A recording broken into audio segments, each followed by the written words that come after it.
And just have your hands somewhere relaxed on your legs, wherever your legs are.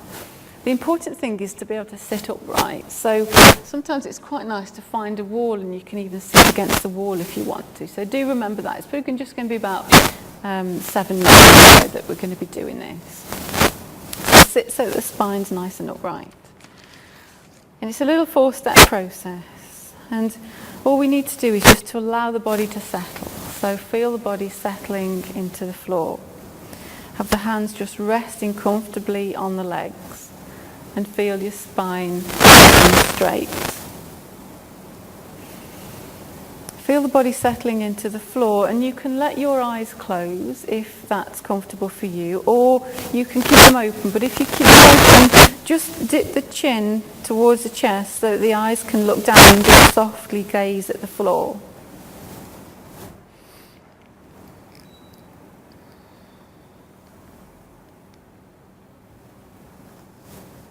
And just feel the body settling,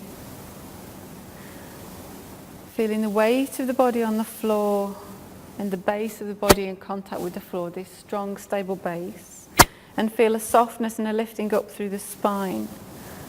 If your eyes are closed, feel them softly closed so the eyes can relax and the face can become soft too. And let your attention move to your breath. So let your attention move to the breath and just notice the breath moving in and out of the body. And on each out breath, relax the body. So become aware of the breath. And as you breathe out, even if it's a little sigh a couple of times, just relax and let go. So becoming aware of the breath, and in particular the out breath. Breathe out and let go. Breathe out and relax. And just for these few minutes, just allow yourself to let go of tension, to let go of needing to control everything, to let go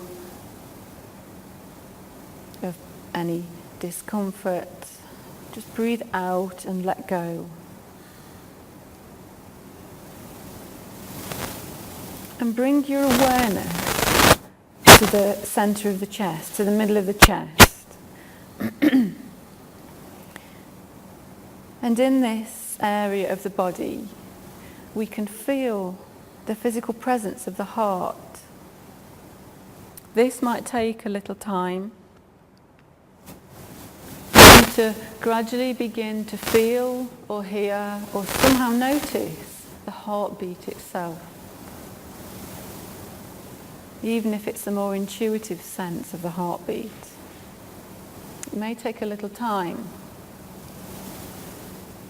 And it may help you if you just bring 1 or 2 fingers to gently touch the heart area, just to help focus your attention. You can do that if you like. But the goal here, the goal is just to tune into the felt sense of the heart.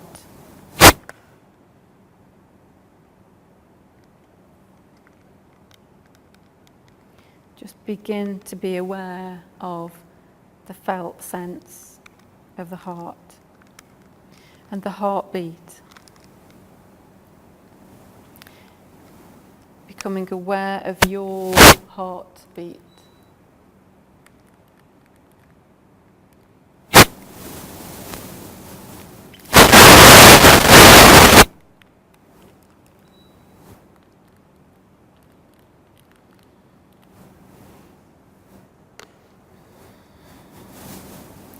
And perhaps noticing any changes that you notice in yourself, perhaps feeling a bit calmer, perhaps noticing the mental chatter decreasing. Doing what you can just to notice the heartbeat.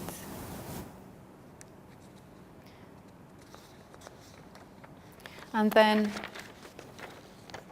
this next step, we're just going to repeat a word or a phrase or a sentence even that means something to you. A personal mantra. So it could simply be a single word, or it could be a phrase. We talked about the Sankalpa of Yoga Nidra. It could be your Sankalpa. So it could be words like peacefulness or openness or acceptance or tenderness or safety or understanding. Just choose a word or choose a phrase that's meaningful to you, that has some personal resonance to you, that helps you to connect to you, that helps you to feel more you. And just know what that word is as you continue to be aware of the heartbeat. And as you become more aware of the heartbeat, see if you can notice almost a heartbeat inside you first. Perhaps it's a space or an openness, but just something inside the heartbeat that you might even call a second presence or a spirit or your inner self. This second voice inside the heartbeat. Just notice with awareness, taking your time to notice His presence.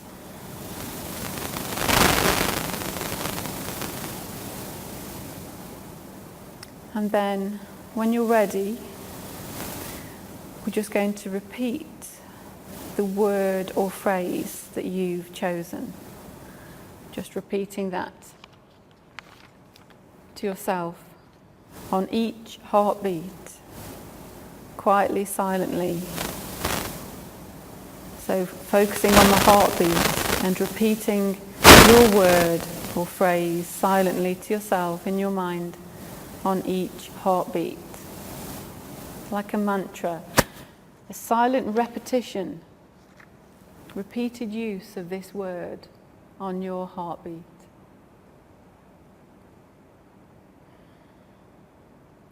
Relaxing and opening into the practice. If you're struggling with one level, like if you're struggling to find the heartbeat because this is a new practice to you, just focus on the first practice, relaxing and opening. But if you're okay with the heartbeat and you found that second presence inside of it, you can keep repeating your prayer or affirmation, your word. But just stay where you feel comfortable.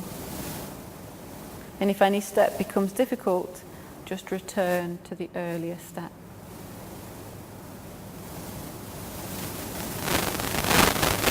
And then just let go of whatever you were doing. Just let go of the practice. Retain your awareness in the heart space. Become aware of the breathing. And when you're ready, when you're back to the present, just make movements just to adjust your physical posture and feel comfortable and ready for the yoga.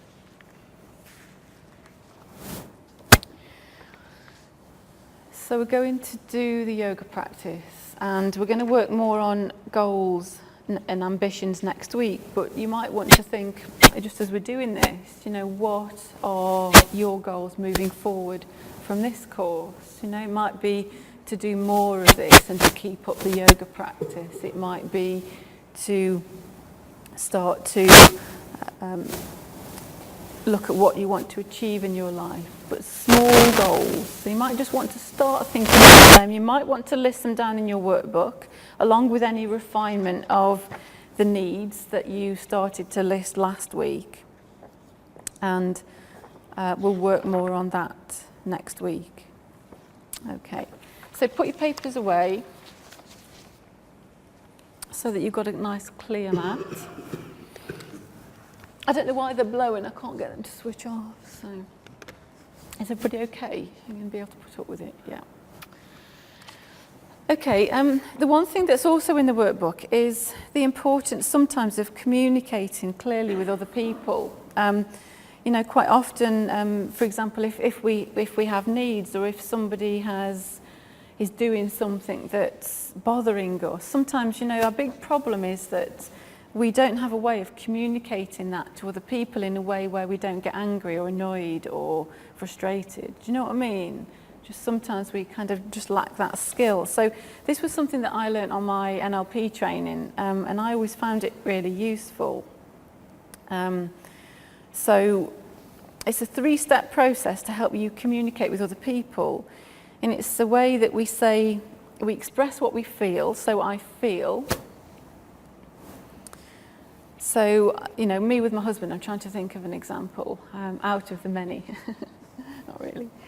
So maybe I'm a bit annoyed with him just lately because sometimes he gets annoyed that I see my nephew quite a lot. I'm trying to support my nephew.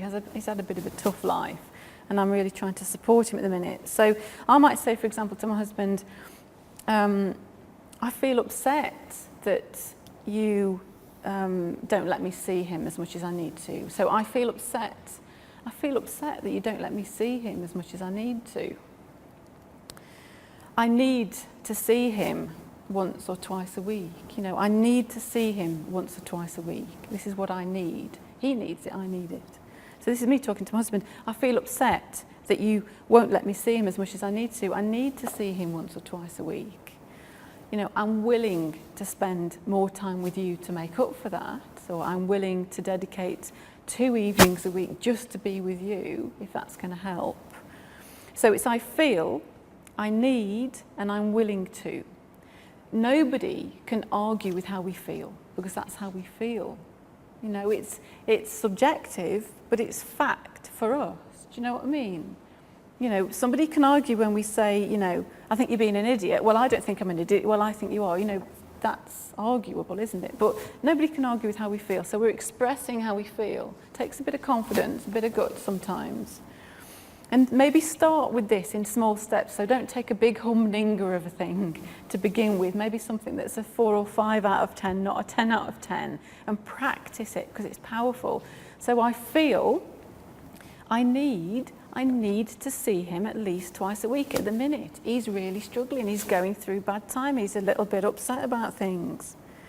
I'm willing to spend 1 evening just purely dedicated to you. So the last bit is kind of the compromise. You know, I feel, I need, and this is what I'm going to do, you know, to compromise or whatever.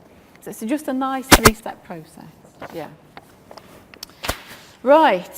So let's just lie down on the floor. Just take yourself down onto the mat just to release the body and stretch out. I'm sorry that I've kept you sitting a little bit longer in that practice. I don't normally do that, but the heart centering practice is quite a nice one with this process of continuing to connect with ourselves. So just release the body onto the floor and continue with that process of letting go. So using the out breath. So each out breath is just another opportunity to let go into the floor. Remember that little cat puppet that I brought in last week where you press the base and the whole thing collapses. So each out breath, just feel your body letting go. Because it's important that we are relaxed as we begin yoga. All tension begins with emotional tension, that's for sure. All tension begins with emotional tension, but tension in our minds inevitably begins in our bodies. And we can do a certain amount to consciously work with the breath. So breathe out and release. Breathe out and relax. Breathe out and let go.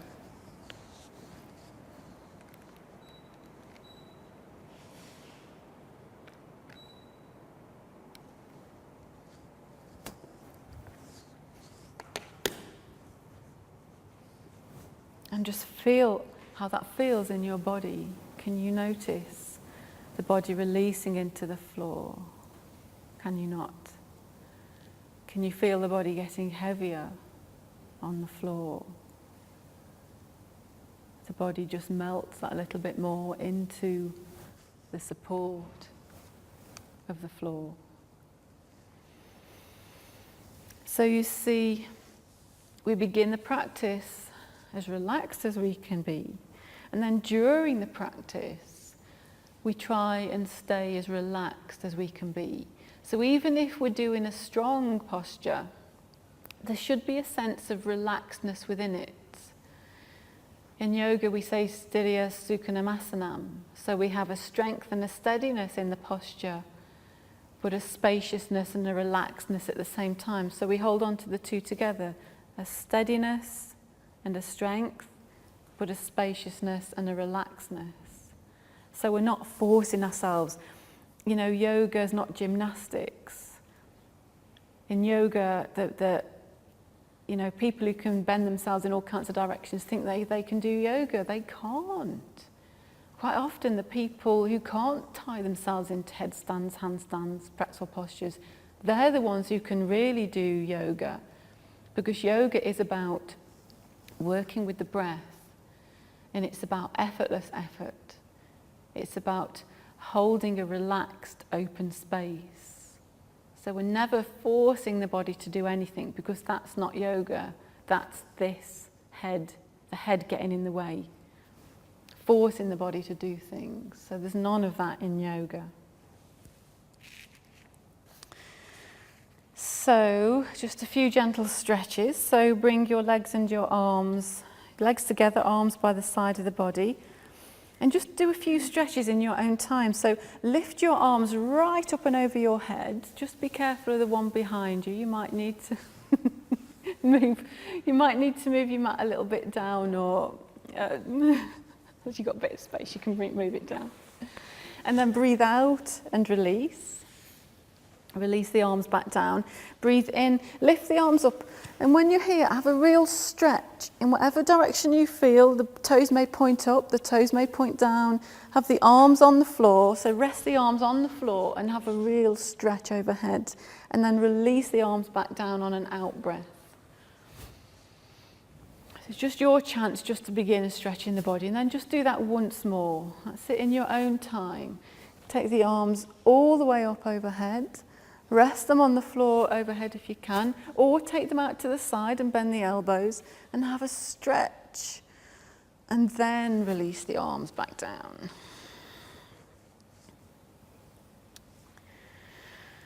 And then bend your right leg at the knee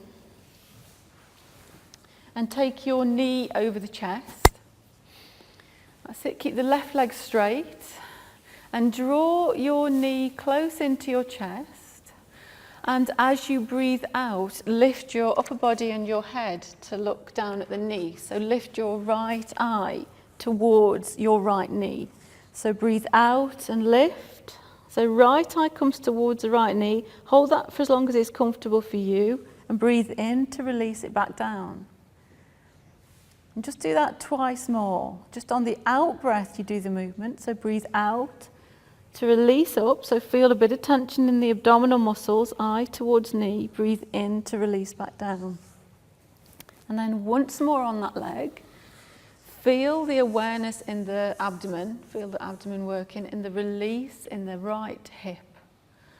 And then when you've done 3, release your right leg and slowly stretch that out along the floor. And then bend the left leg at the knee.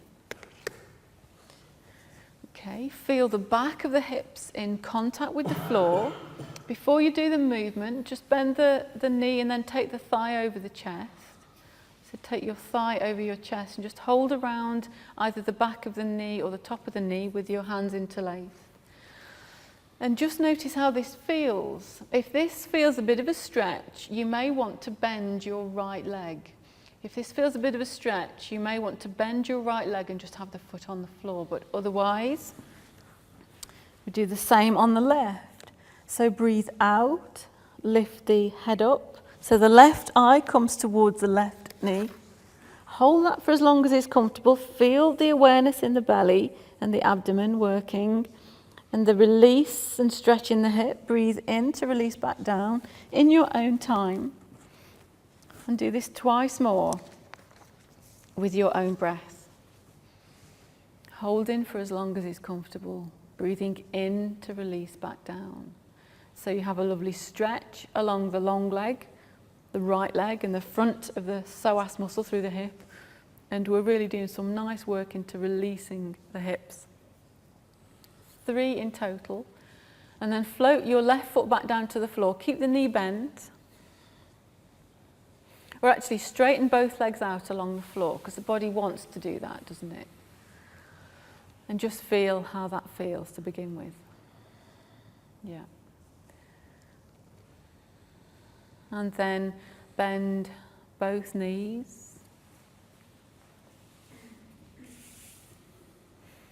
Feet flat on the floor. And take both thighs over the chest, one thigh then the other. And just hold around the backs of the knees with the hands and make yourself into a little ball so the elbows are bent and quite close into the sides of the body. And the chin is tucked in towards the chest. And just gently start to rock from side to side. So you get a lovely massage on the bottom of the body.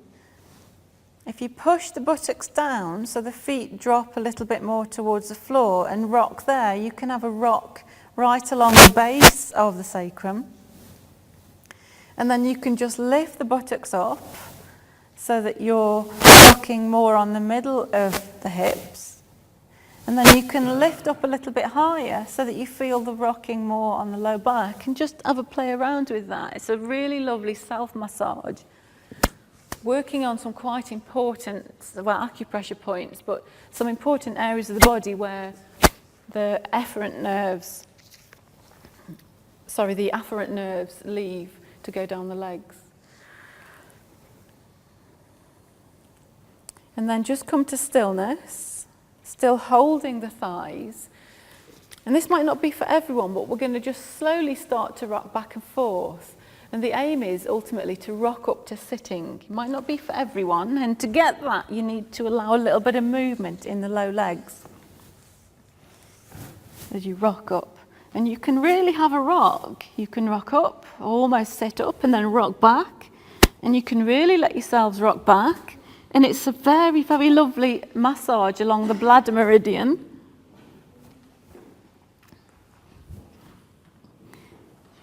And just let yourselves play around with this until you come to sitting. So it's one that you can try at home. Yeah, have a bit of fun with that. And literally, you can, once you get the hang of it, you can really kind of rock up and back. But, once you've done something a couple of times, you get the hang of it. But you can have a play around with that one. It's very invigorating. And it massages the spine, we all know how important the spine is. And, that's what they say, yoga, if you have a regular, lifelong practice of yoga, it's the best health insurance you can ever take out. It's going to guarantee you a longer, healthier life. My first yoga teacher is in her mid-80s and she's still teaching, and one of the reasons that it does it is it keeps the spine so healthy. One of the many reasons. Right, so we're going to do cat. We all know the cat stretches, don't we? So I'm having fun with cat with these kids, I tell you. Have them crawling around the floor, making cat noises and movements. So we won't be doing that, unfortunately. So bring the hands underneath the shoulders, and remember, spread the fingers out so that you get some space in the fingers, and the knees are hip distance apart, and the back is nice and straight. And just begin those movements that you're probably quite familiar with now. So breathe in nice and flat as you are, and breathe out, arch the back up. So draw the navel towards the spine, full deep exhale. The chin comes towards the chest, breathing in, then arching the other way, so dropping the navel towards the floor, the head just looks along the mat, but keep that neck long, breathing out the other way. And the process of this is let the breath lead it. So the breath begins, the movement follows. The out-breath begins, the pelvis tilts into retroversion, the other way. And it ripples along the spine. And then the in-breath, the pelvis tilts the other way, and that begins the movement of the ripple along the whole length of the spine. So you can even do this with your eyes closed, really become mindful of that movement. The breath begins, the movement follows. Particularly pelvic movement, and then that ripple along the whole length of the spine.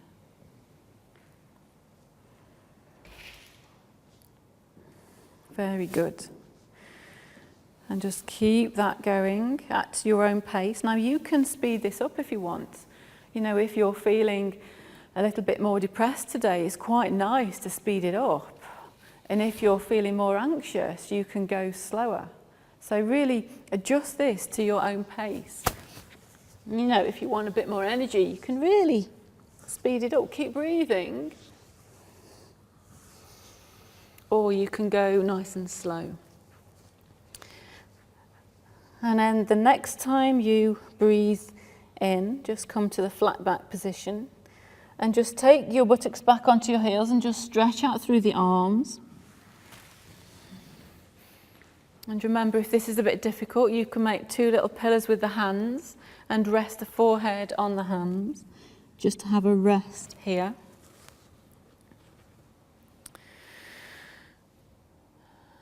And then when you're ready, come back up to all fours. Actually sit back so that you can just watch me, because this next posture is quite straightforward, but just to quickly watch me. So we're going to practice in Bhagasana. So it's called the tiger posture. And when we do it, we're going to keep our awareness on our heart center, because it's quite good for opening the heart center. So it's very similar from cat, all fours. And we lift the leg and we keep the knee bent, and then we lift. You can see the thigh is lifted so it's higher than the buttock. So you begin to feel it in the back as you lift the leg. Okay, so we lift the leg and then we lift the head up, keeping our awareness on the heart center. So we breathe in and lift, and we breathe out and take the knee forwards and arch the back up like in cat, but we dip the head towards the knee. Okay, so we breathe in and lift and open, and we breathe out and arch the back. Okay, so if you're doing it in the chair, we can do a similar thing just with the back bend, yeah. Breathing out and breathing in. And even sort of lifting the knee up as you come to the folding forwards, yeah. Okay, so everyone come to all fours. And we're going to transition to standing after this one. But we'll do a few rounds each side. We do 5 rounds each side. So if we just start with the right leg first, make sure that you've got a nice square position and that you feel secure with the hands and through the knees. And then stretch your right leg back, lift it and bend the knee, and lift the leg up. Breathe in, lift in, look up. Breathe out, bring the knee forwards, round the back, and nod the head towards the knee. So breathe in, that's it, stretch up, keep the knee bent, look up. Can you feel that as a back bend? Breathe out, bring the knee forwards, arch it through, and nod the head towards the knee.